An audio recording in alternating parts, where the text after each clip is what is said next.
30 పరుగులిచ్చి 15 రోజులు ఏడ్చిన ఇషాంత్. కెరీర్లో ఒడిదుడుకులు ఎదురైన ప్రధాన ఫేసర్గా ఎదిగాడు ఇషాంత్ శర్మ. అనుభవం వస్తున్న కొద్దీ తన అమ్ముల పొదిలో మరిన్ని అస్త్రాలు సంపాదించుకున్నాడు.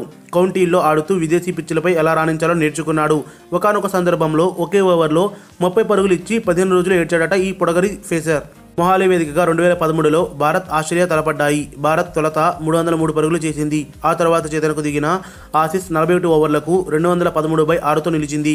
గెలవాలంటే చివరి 9 ఓవర్లలో పరుగుల వరద పారించాలి.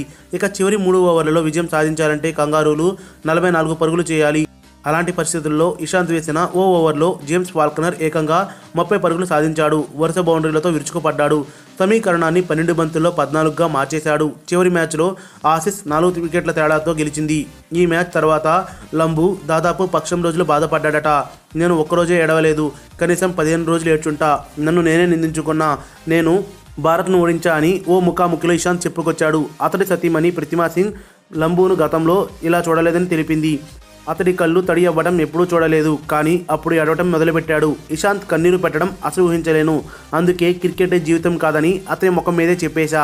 జీవితం చాలా అందమైనది, కేవలం క్రికెట్కే ప్రాధాన్యం ఇవ్వకు అని చెప్పానని ప్రతిమ వెల్లడించింది. మరిన్ని అప్డేట్స్ కోసం మన ఛానల్ని సబ్స్క్రైబ్ చేయండి.